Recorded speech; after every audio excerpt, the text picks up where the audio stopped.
Why are Monster Hunter fans so divided? This one's gonna be really interesting, actually. All right, let's get into it. Why is it showing Breath of the Wild here? Where's this Tears? I think this is Breath of the Wild. In every community that I've participated in, there's always a sizable division between the fans. These divisions are caused, usually, by the developer. They will release a game in a series that is significantly different than the ones that came before. Some fans Yep, that's Monster Hunter Rise and Monster Hunter World. Absolutely. will like And even Monster Hunter Now, and also Monster Hunter Stories as well. the change, some fans will not like the change, and some will have mixed feelings. Yep. These fans will then congregate into different groups that champion different opinions of what the future of the series should look like. Now, in the Monster Hunter community, it is often the case that Monster Hunter fans don't agree with each other on what the next title should look like. Yep. I mean, you have your Monster Hunter World fans. You have your new Monster Hunter Rise fans. You have your old Monster Hunter GU fans. You have your Monster Hunter Frontier fans. And I feel like everyone like hates the other one. I'm a fan of them all, actually, if I'm being honest. I don't want to go back to the older style of Monster Hunter GU where you have to like farm to get a net. I don't like that. I do like Monster Hunter World, and I do also like Monster Hunter Rise as well. In fact, I think that the Monster Hunter community has many more divisions than is typical. There's true. the realism and speculative evolution people. That's Monster Hunter the World. veteran pre-Monster Hunter World fans GU. versus the people that started in World or Rise. Yep.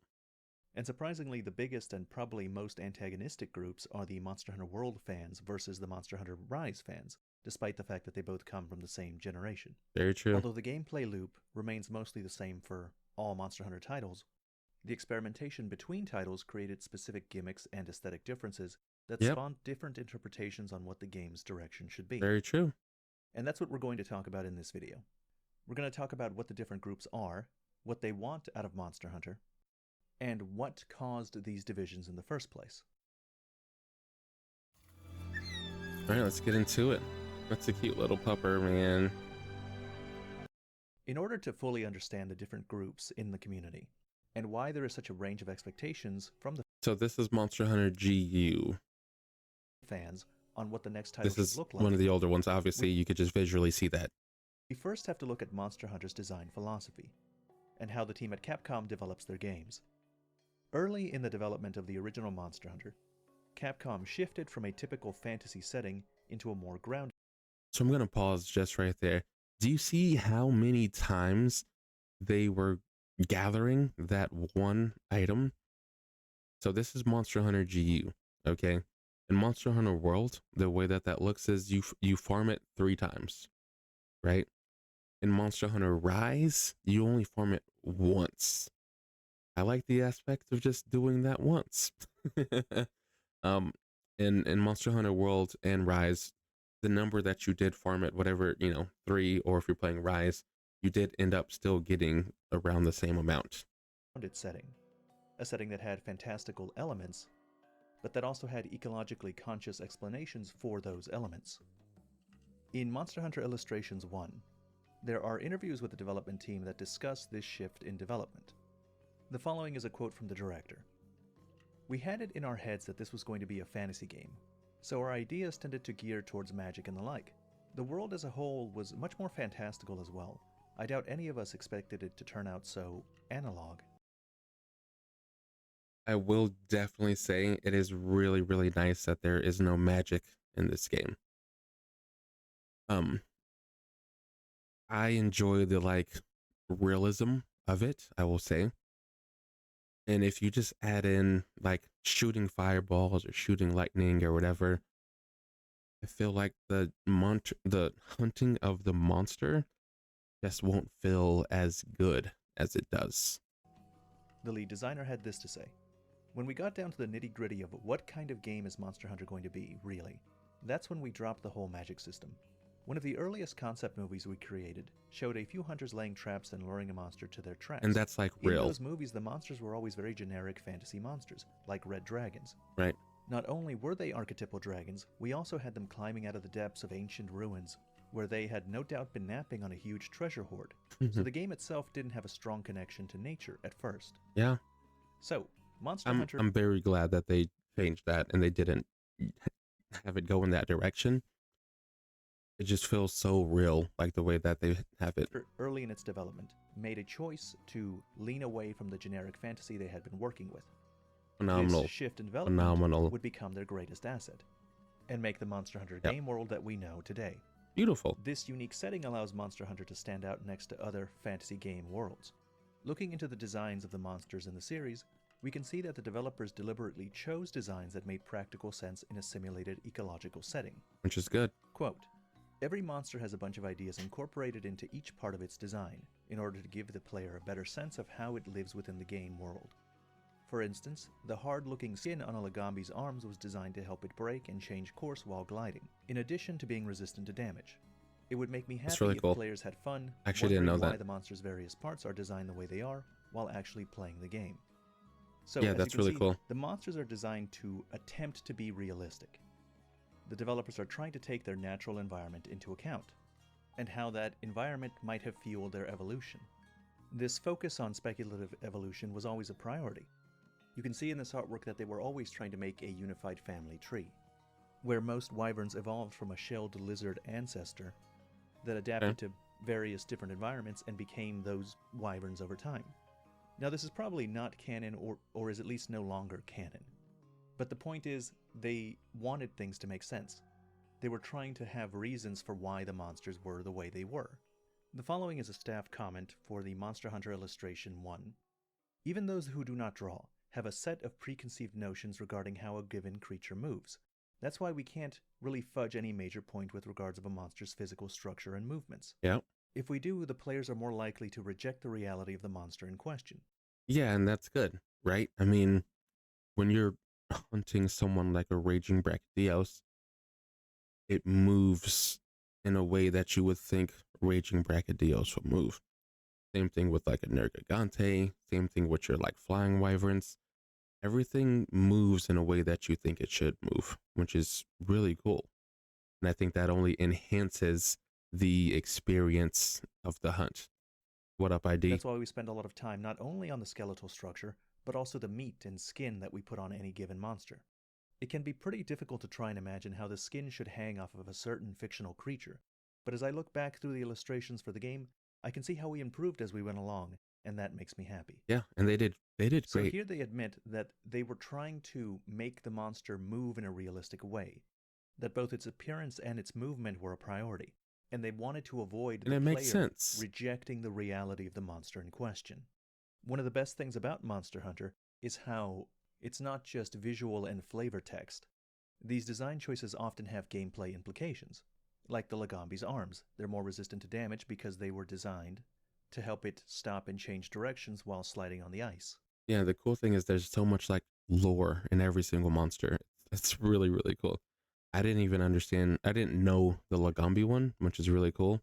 But oops, there's just so many other monsters in the game where they have like, I don't know, just other development that you have to like really look at to understand it. Another example that shows that they care about this even recently is Zitsuyaku. The frenzy has begun. The following is a quote by Fujioka. "We wanted Zitsuyaku to be a grounded monster Thanks.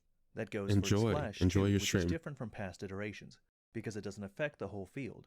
We made it possible for the player to identify safe areas, because the zone in front of the ear flap lights up while everything behind the monster is safe. Yeah, We added shells to its nest to increase the flash's effect, that's so cool. it's a challenge on its home turf. I really like this detail. Zitsuyaku has a inherent inclination to collect reflective shells that increases the potency of its natural weapon when having to defend its home turf. Yeah, And this is an adaptation that translates into the environment and the gameplay. Hirochika Nagaki in the Monster Hunter Illustrations 2 says, "For the Monster Hunter titles, I try to capture a sense of living creatures in the designs. That's the theme I follow. I take into consideration not just the thought of making them look cool, Hmm. but also their dignity as wild creatures, and elements that would facilitate play as a game. Which is really, really awesome, right? Uh, we all like a really cool looking monster that's going to get us very engaged, but we do also like to see how they act, how they are just in whatever terrain they're in, how they just like navigate just normally. I think all of these things intertwined is what makes this game as phenomenal as it is. To many players, this aspect of the game is so critical that it should be kept consistent and at the forefront at all times. I agree, yeah. Using Barroth as an example, that monster was designed entirely around its relationship with the environment. It uses the murky, muddy waters to hide from other creatures, Which is really but nice. it also uses the mud to protect itself from the heat of the sun. Yeah. And even when you break it, it goes back into the mud and coats itself in mud, and it fights you with the mud. So it's very, very, very, very unique. Capcom even went out of their way to provide a pre-rendered cutscene of Barroth's behaviors outside of the limitations of their in-game engine. In the Barroth ecology video, we can see the developer's vision of this fictional animal.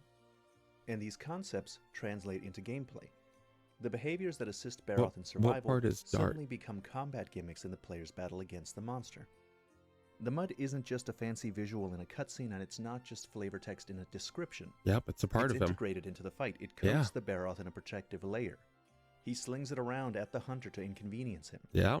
Quote, "For Barroth's design, I thought of a bulldozer clearing away sand and dirt, and combined it with the motif of a caterpillar's carapace. It was decided that this creature lives in bogs, so I figured that it would approach its prey covered in dirt and mud to hide its body. Yeah. That's when I put the nostrils on the top of its head so that it could still breathe even when submerged in." I didn't know that the nostrils on top of its head. That's such a cool thing. Because when you first run into it, I mean, you saw it, it's submerged, it's submerged in the mud. And it makes sense that it would breathe through its. That's crazy. Mud. So, the point is, Monster Hunter has always Oh, I cared can about see it. realism in their I can see designs. it when it moves. They want the monster designs to reflect its relationship with its environment, and if possible, for that relationship to be expressed even in the gameplay, even in the hunt itself. Yep. However, Monster Hunter is also not afraid of adding some monsters that aren't grounded in reality at all. In fact, this is a deliberate part of the design process. When asked about the inclusion of blatantly fantastical monsters next to the more grounded ones, Kaname had this to say. "When you create a world full of mythical creatures like the Kirin, the entire world starts to feel like a very fantastical place with no basis in reality. Our True. focus for the world of Monster Hunter was to create a place that would feel like it could be real. By tossing in a decidedly fantasy-themed creature into this realistic world, it made the Kirin stand out in the player's eyes, and we hope that such an unexpected surprise will make the world a more exciting place for them to explore." Yeah, and that makes sense, right? Because you're fighting like these big monsters, and like they were stating before, they move like how you would expect them to. Like a dragon will fly, other things will crawl. You got the mud thing that they're just showing. You have aquatic monsters who move in the waters a certain way. You have monsters who are in lava, right? And they swim in the lava and whatever. So, and all that stuff. But it was very interesting to see something like a Kirin and a Rajang, as they stated here, because Kirin isn't huge. It's a horse, or it's a unicorn. So it's really cool to see that in this game where you have these huge monsters. So you have something like him, and then you also have Rajang, who is just a monkey. Maybe I don't want to say he's like a gorilla. Maybe he's like a gorilla. But it's really, really cool to see him in this game too, because he's also not a huge monster, but he's really fast and he's really strong. But like they're saying before in this thing, you feel like they also belong in this world. Like they make sense. That's why we made the decision to include creatures like Kirin. In a different staff comment, he says, "With Monster Hunter 2, we intentionally tried going with a more fantastical feel to our designs, and added new ancient dragon types. Yep. We also hope that this new infusion of ancient dragon Yeah, and the funny thing is, so you have monsters in this game that are called elder dragons, Elder dragons are monsters that you cannot capture. And Kieran is an elder dragon, even though it's not a dragon. But it's just cool how they do that. Monsters would help make existing monsters like Rathian and Rathalos seem more realistic as far as this world was concerned. Yep. So, the purpose of elder dragons and other less realistic creatures is to provide a contrast. Their inclusion into a mundane world makes that world seem even more realistic in comparison. Yep. The elder dragon's fantastical nature is reflected even in the game's lore. To the characters, these archetypal fantasy dragons are so unusual that they can't be categorized as normal monsters. Now, in a different quote, Kaname says, "Still, we did manage to put together the feline and velociprey while we were working on the larger dragons. When you are dealing with nature and the creation of a natural environment, you can't help but fill the empty spaces with smaller critters. You can't create a full, vibrant world with just a bunch of boss monsters." It's true. So, it's clear that developers had always intended for these monsters to function in a simulated ecosystem with each other. They wanted the world to feel as real as possible. That's why the monsters in Monster Hunter will eat, drink, sleep, and communicate to one another in ways real-life animals do. They aren't mindless evil monsters out to destroy humanity. They are deliberately crafted animals that live and prey on each other in a fictional ecosystem. Yeah, and I don't know how to say this, but you feel weird about it sometimes too, right? Like, let's say you're rolling up on a Rajong who's sleeping in his den, minding his business. He's not doing anything. He's literally just relaxing. But it's your job to hunt this monster, right? So let's say you have something big like a greatsword and you're rolling up on it. You have to do your charge attack and slap it on its head while he's sleeping. You know what I mean? So it makes you feel bad, but it's a part of your job in the game. And it isn't the case that this is just something that they used to care about and now no longer do. Because in Monster Hunter World, they doubled down on the simulated ecosystem angle, and the developers pushed to take The that concept to ecosystem a is new level. awesome. In an interview for World, Tsujimoto said the following: "Once you've decided on a new concept for the next title, which in this case is a living, breathing ecosystem full of rich interactions between predator and prey monsters and little creatures, the hunters are jumping into this world, but even without you, it's kind of getting on with its own business being a realistic ecosystem." Yeah, and that's what's really cool about this game is everything's like so lively, right? When you first get into the game, it shows you like this big panoramic scene, and it's showing you all these small monsters, and obviously you end up running into larger monsters. And while you're fighting these larger monsters, you know, they'll rest so they can get more energy and be ready to fight again, or they'll be drinking some water because you beat the hydration out of them, or they're hungry and they eat another smaller monster to get even, you know, just more energy or whatever the case may be. And it's that's really cool. Now, It all feels for so the real. speculative ecology fans, this is the heart of Monster Hunter. This is what differentiates it from its peers. They hyperfixate on these aspects, and they object when a monster design strays too far from that ideal and becomes unrealistic. Yep. And so they tend to butt heads with players that don't care at all about that and are just in Monster Hunter for the fun gameplay. After all, it doesn't matter how a Baroth's body or habits work within the context of a video game, where the objective is to administer damage to the monster. Even after all the work that went into making the ecosystems and world feel living and dynamic, those aspects are mostly irrelevant when you're grinding the same monster a dozen times. The process of creating a fantastical animal is helpful in creating a unique creature design and combat experience.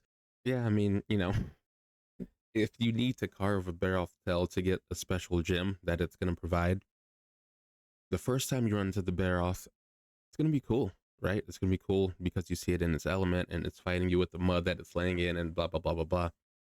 But you fight it a bajillion times.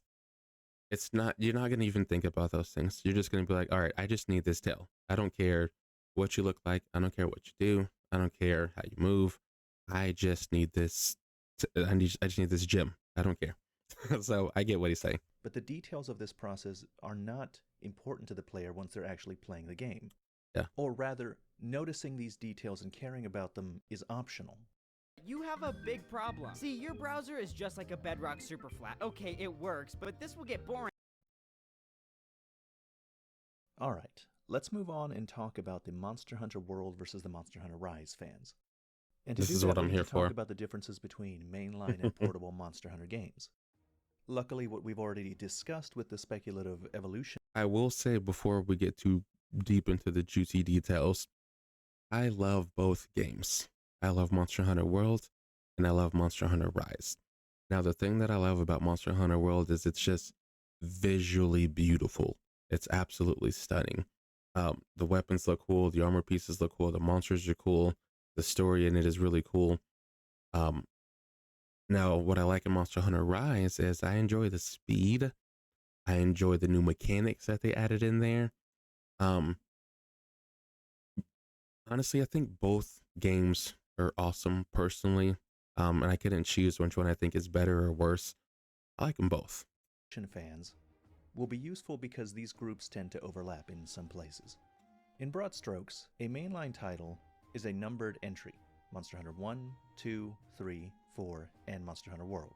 We know that Monster Hunter World is Monster Hunter 5 because it was confirmed by Ryozo Tsuchimoto, and he also explains that they changed the naming convention because they didn't want people to see Monster Hunter 5 and think, well, do I have to play the other 4? What if I'm lost?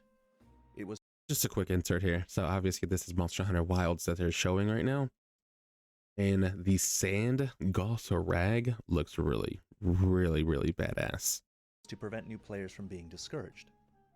But though they've dropped the number, And then you can see here too, they're showing more of the like ecosystem, right? These are all of your other smaller monsters that you're running through because the bigger ones are chasing you. The bigger ones probably feed off of these small ones here. So this is definitely feeding off of a Monster Hunter World environment. the And system then you're riding on the little dinosaur here, which comes from Monster Hunter Rise. hasn't gone away. They still release a mainline game and a portable game, and you can determine which is a mainline title by counting the number of dragon heads in the logo. Because Monster Hunter Wilds has 6 serpent heads in the logo, it is Monster Hunter 6. And as further evidence, a while ago there was a leak in Capcom. That leak revealed that internally they're still using the numbered naming conventions for Monster Hunter 6. Now I mention this because the mainline and portable games have distinct qualities. Typically, mainline titles put more focus on narrative storytelling, Beautiful and by land. extension, the developers also focus more on world building and thus fantasy ecology. Portable titles are less concerned with that. They put more focus on the gameplay loop, experimenting with player actions and their dynamics with the monsters. They tend to be more experimental and disregard previously established norms. Mainline titles tend to have a more nuanced narrative, focused on character dynamics and uncovering the mysteries of the ecological world. As for gameplay, the mainline titles tend to have slower, heavier, more methodical, more grounded combat.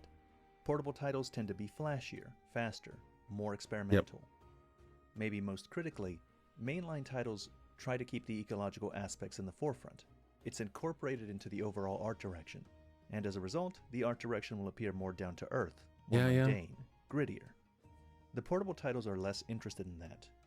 Both the characters and the locations will be louder and more expressive, and their monster designs are often less interested in adhering to the realism that Monster Hunter is known for. Yeah, that's true. Now, these tendencies I'm describing are not absolute. The design direction of both the mainline and portable games will bleed into each other sometimes, and there are clear exceptions to all the things that I've said. But generally, it is the case that the games differ in the ways I've described. With all of this context, it should be easy to see why there's so much online contention between fans on which direction the series should go. Yeah. Radically different art Yeah, direction because they're like literally two different genres in the same game. and gameplay changes between releases will generate wildly different interpretations of what Monster Hunter is and what it should be. When Monster Hunter World released, it was and continues to be its best-selling game of all time. Yep. It jettisoned the series into the mainstream. It's no exaggeration to say that most players were new players that had never touched the series. People that had been with the series for a long time and understood this difference between mainline and portable game were the minority. And so when Monster Hunter Rise was released, it appeared as a departure from everything World had set out to do. Even now, there are a huge number of Monster Hunter World fans that actively dislike Monster Hunter Rise. Man, when this first happened, there were so many people that were just dragging Monster Hunter Rise. Dragging it. I mean, at some later they did end up eventually releasing it to PC and your mainline consoles like PS5 and Xbox. Um, but by then it was like way too late. Everyone was like kind of over it. If they didn't outright dislike Rise, they certainly didn't want it going further into the Rise direction. They wanted the next Monster Hunter game after Rise to be more like Monster Hunter World. The real source of this Yeah, conflict, and that's why Monster Hunter Wilds is going to be so huge. I think it's probably going to outsell World. I think, is that it wasn't clear that Capcom and Monster Hunter would continue in this mainline portable direction. The release of World began the 5th generation of Monster Hunter, and it changed so much so drastically that it made the future uncertain. Yeah. There was a fear that Rise represented the permanent future of Monster Hunter as a whole, that the games would become much faster, less realistic, less interested in the monster ecology. I don't think that was the case. I think this was like just more of an experiment, right? I know a lot of people played it and they're like, "Oh, this game is cool. This game is fun." But I think the majority of people who are already in the Monster Hunter game or the Monster Hunter world, I guess, um, I know people knew that Monster Hunter World would kind of be the base of how Monster Hunter games are going to go in the future, just because of the sales of Monster Hunter World. Everyone received it very, very well. There's no negative backlash from it. Obviously, you have some, but Monster Hunter World or Monster Hunter Rise got so much negativity, so much hate, and just because it was not World. Ecology, and more interested and in obviously Capcom sees this, but you know they also have to experiment with new things, right? They have to see what works, they have to see what doesn't. Obviously, a big thing that transformed the game when you come to Monster Hunter Rise is the Palamute. Absolutely changed the game, right? Because to traverse faster and also have the thing that you traverse on also join you in the fight is huge, right? So I hope that is something that they do have in Monster Hunter World or Wilds. in rushing you from one fight to the next, and less interested in the preparation and hunting simulation aspect. Now that the trailer for Monster Hunter Wilds confirms that it is in fact Monster Hunter 6, and that they are going to keep the mainline portable distinction, I suspect that the World and Rise fans will have less to be antagonistic over. True. Hey, we're your Speedcube shop, a USA-based company operating out of Las Vegas, Nevada, and a Alright, finally, the last group is the old Monster Hunter fans, the veteran fans, versus the new fans which they When you want to like talk about being toxic, this is as toxic as it gets. Okay, you have your Monster Hunter 3 or Monster Hunter GU and before, and then you have your Monster Hunter World and after. It's crazy what people say. It's crazy. Personally, I'm more on the newer side. Like I enjoy the newer side. And I played Monster Hunter 3U. I played Monster Hunter GU, which of course these are the older ones. Personally, after playing something like World and then also playing those games as well, World and Rise are just miles better, right? In the older version of the game, you had to prepare for the fight in such a crazy way. You didn't have your camps that you could like fly to or quick travel to and get your potions and get this and whatever. You had to run all the way back to the beginning. Like if you look here on the right side of the screen here, you see this is your home base. If you're all the way in 12 fighting a monster, you had to run your ass all the way back down to 5. And I don't even think there were like extra potions and stuff that you can make at your camp, which they do have that in the new games, which is amazing. What I don't know. And then also like collecting things like, or not honey, but there's bugs in the game and there's fish in the game. So of course you have to use a net or a fishing pole. In the older games, you had to like farm materials to make a net, catch one bug, maybe 5 bugs, and then it breaks. And then you gotta do it all over again, right? In the newer ones, your nets don't break. You catch as many bugs as you want, and they don't break. I think that was a great quality of life change. they consider to be people that started in Monster Hunter World and Monster Hunter Rise. Monster Hunter has been around for 20 years, and there's a vocal minority of veterans that are upset by the overall changes in the game's development since the earlier entries. Older fans have been clamoring for a return to form for a long time, and their group tends to overlap with the mainline I hope that never happens again, honestly. fans and the speculative ecology fans. The veteran fans that I'm describing aren't just anybody that likes the old games. It's specifically the people that like the old games and don't like the new ones. They believe that too much of the old design was abandoned with Monster Hunter World, and Rise just exacerbated the problem. They weren't satisfied with Monster Hunter World because they believe that the clunkier design choices of the earlier titles managed to enhance the hunting simulation experience. The technical limitations in the old games I will say, like, I can agree with that. I can agree with that aspect. It felt like when you're hunting in the older games, I don't know, it like made the hunting aspect so much harder, right? But personally, I like the quality of life changes to make it a little bit easier.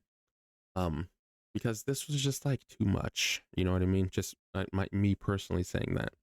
created specific art directions and gameplay design choices that have since been gentrified to keep up with what's considered standard for AAA titles. Players that played the first 4 generations will be fond of gameplay mechanics that are now considered outdated, sluggish, or confusing. Yes. They are unhappy with things like the changing or removal of the tracking systems, bug nets and pickaxes being streamlined, the removal of hot and cold drinks, the ability to access your camp to manage your entire inventory after. Yeah, I remember the hot and cold drinks. I remember that. I could do without them. I get like I get the novelty of it, right? Like if you're going into a hot place, you got to drink a cold drink to keep yourself cool. I get it, right? But I don't know. That's just an extra thing that takes you outside of it. You've departed from a quest. They resent these changes being considered quality of life changes. They don't see them as quality of life changes, they see them as gameplay mechanics that incentivized careful preparation and play, which in turn complemented the monster hunting simulation. Like, look how long it takes for you to hunt or hit these rocks to get these elements that you need in the game. It takes forever to do that when you could just hit it once and get the same exact materials. Their main complaint is that Monster Hunter strays further and further into a pure action game. And the more things are streamlined, the more they push you into going to the monster quickly, then the less room there is for the hunting simulation aspect, which these players value so highly. And I get Monster that. Hunter's original tracking system involved either wandering around the map when you're new, or understanding the monster spawn locations when you're experienced. And that was crazy. And so back to the map here, right? You have your home base. In your home base, when you first start Monster Hunter in like GU, you don't have access to the full map. You only have access to where you are. And if you didn't know, like, oh, you know, the monster spawn points are in 10 and 4. If you didn't know that, you had to run all the way around the map until you found the monster. And sometimes by then, when you get to the area where the monster spawns, it's already moved to another location. So you're just aimlessly running around until you find the monster. I don't know. That's something that I can live without. And then locating the monster and hitting it with a paintball. The paintball then tracks its position on the map.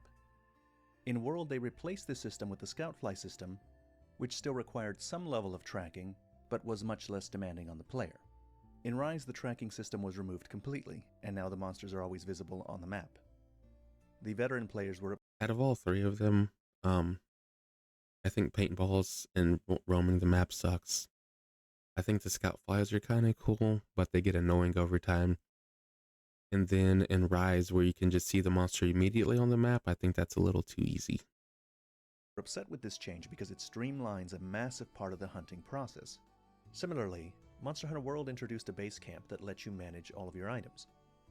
This, along with the fast travel to these camps, grants players access to everything they've ever collected, essentially giving them infinite healing, infinite And potions, I think that's infinite nice, of any material personally. that they've farmed, and completely removes any of the tension you might have experienced by hunting a monster and noticing that you're running low on mega potions, because you can simply disengage and go get more.